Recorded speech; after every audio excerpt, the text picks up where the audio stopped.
Good morning, student. So, in the last lecture, we have seen the Huygens principle, which is applicable for reflection of the light.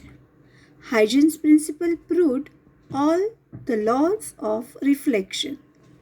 In the same way, today we are going to study how the Huygens principle proves even the laws of refraction, and it can explain the phenomenon of refraction of light.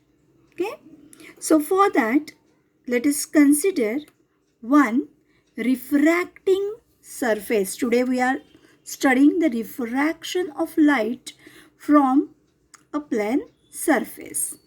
So let us consider one refracting surface MN. Okay, this surface separates the two media, medium 1 which is above this surface and medium 2 which is below this surface. Both are having different refractive indices. Okay, so let's consider a one wavefront bounded by the ray A dash A and B dash B. Okay, so this wavefront AB, it is an incident wavefront. It comes parallel and incident on this refracting surface obliquely by making angle of incidence I with this normal P dash.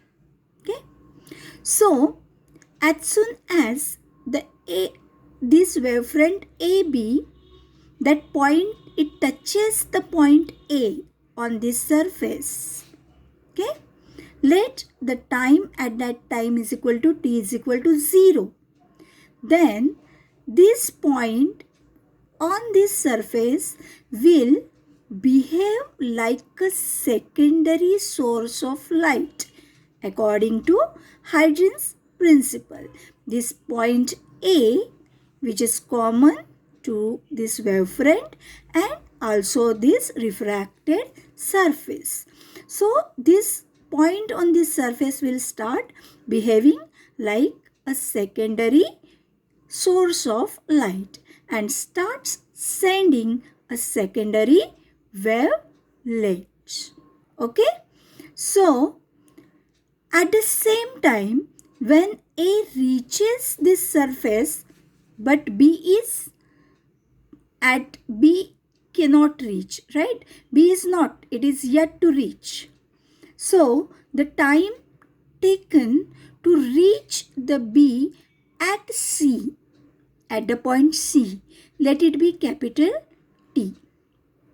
Okay, and if the velocity of light in medium 1 is V1, then what will be the distance covered from B to C?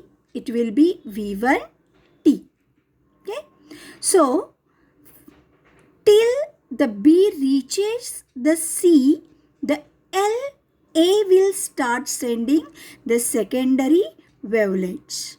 But now in this case, the A will start sending the wavelet of radius V2T.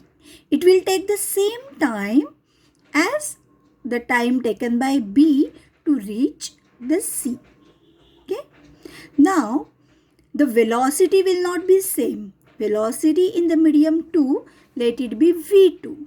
Then the radius of the secondary wavefront, it will be V2T. So from A, the distance V2T will be covered by the secondary wavelet till the B reaches the C. C covers the distance V1T. Okay, so as this A will, the maximum radius will be V2T. In the same way, from A, each and every point on this surface, will behaves like a secondary source of light and start sending the secondary wave fronts. Okay, wavelets. And the envelope of this will be your refracted ray. Okay, refracted wave front, EC. If we will draw a tangent to those small wavefronts, then what you will get? A refracted wavefront. Okay, wavelets we call the small spheres, small circles. If you will join with the radius is decreasing from A to C. At C it will become 0. And this EC, if you will join, then this EC is your refracted wavefront, where AB is your incident wavefront and EC is your refracted wavefront. Okay, so in this way, the Huygens can explain the refraction of light. Okay, now let us see, if you will see this refracted wavefront or refracted image, you can see it is just broken, means break below this refracted surface, but it is not inverted. Okay, it is as same as your incident wavefront, only you can see it is just breaked and bent towards the normal or away from the normal. It depends on the medium 1 or medium 2. Okay, now let us prove from this figure the laws of refraction.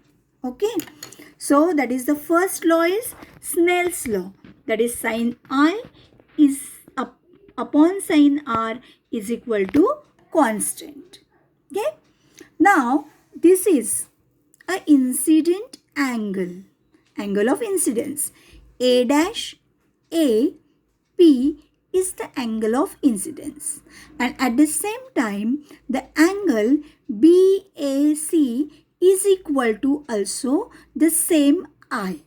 Okay, so A dash AP is I and also BAC is equal to also I. So how it is possible? Okay, let us explain why this BAC is also equal to incident angle. So in the last reflection also I have explained, but once again I will explain you. See, if you will see this incident angle A dash AB, it is a 90 degree, right? If it is 90 degree and this angle is angle of incidence I, then this remaining will be 90 minus I. Okay, is it clear? Now again we'll see the angle PAC. The angle PAC, it is a normal to the surface. So PAC also having a 90 degree angle. Okay, so out of that already this angle is 90 minus I. 90 minus I, and if you want this total to be 90, so minus I, there must be a plus I, then minus I plus I get cancelled and 90 will be the total angle. So 90 minus I means this should be plus I. Okay, is it clear?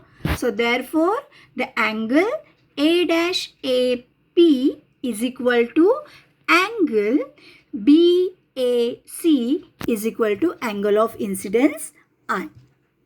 Okay. Now let us see the angle P dash AE.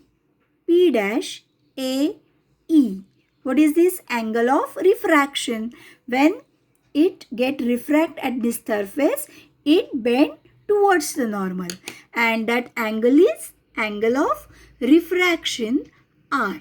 And this is also equal to angle ACE. Angle ACE. As this is R, this is also equal to R. Again, how it is? In the same way, see, this angle is 90 degree. That's why this must be 90 minus r, not I here. This angle is 90 minus I. And if it is 90 minus I, r, then addition of these two must be how much? If you will see, it should be 90. So again, you have to see, this angle is 90 degree. This angle is 90 degree. And this angle is 90 minus r. Okay, 90 minus r.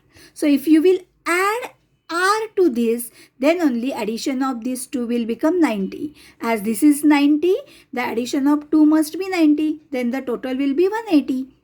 So if we will add here plus r, then it will be minus r, plus r cancel, and remaining is 90. Means addition of these two will become 90. For that, this angle must be r. So what we can write here? The angle PAE is equal to angle ACE is equal to r, angle of refraction. Now, the next step is to take the sine of I and sine of R. For that, we'll consider the triangle ABC and triangle AEC. So, in triangle ABC, sine I is equal to V1T upon this AC, opposite upon hypotenuse. Again, in the triangle AEC, sine R is equal to, see, this is your R, angle R. So, sine R is equal to, opposite is your V2T, okay, upon this AC. And we'll divide these two, then we'll get sine I upon sine R is equal to AC get cancelled, and we'll get V1 upon V2. Again, we can rearrange this like that. V1 upon V2 is equal to C upon V2 upon C upon V1. If we'll solve this, we will get V1 upon V2 only. So, after rearranging, we'll get this C upon V2 is equal to C upon V1. Okay. Now, if we will see, C upon V2 and C upon V1 is nothing but our absolute refractive index. It is, according to Snell's law, it is nothing but the absolute refractive index, that is with the air. And absolute refractive index N2 upon N1. This we have studied last year. So, N2 is equal to C upon V2, where C is the velocity of light and V2 is the velocity of medium. So, we call this as absolute refractive index. Okay. So, ratio with the air.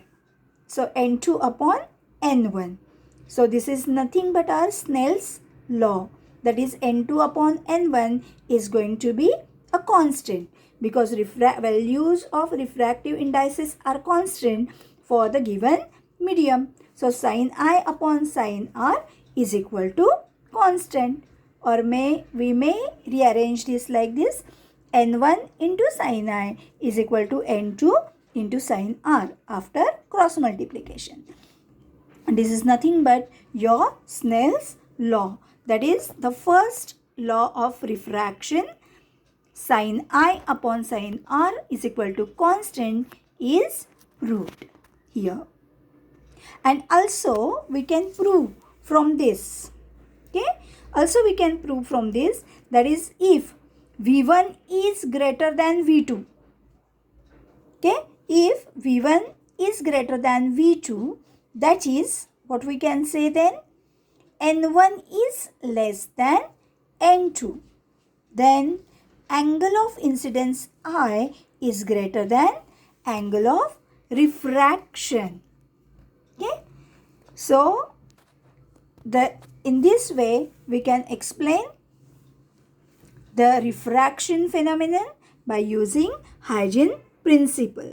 And also, if we from the diagram we can see, that is this, if you will take the plane in this way, then what you can see, the incident ray, then this normal and refracted ray, they all lie in a same plane. Okay. So in this way we have finished here the phenomenon of refraction. Okay. So revise both phenomenon reflection and refraction. Both are very much important in the point of view of examination. Okay. Bye.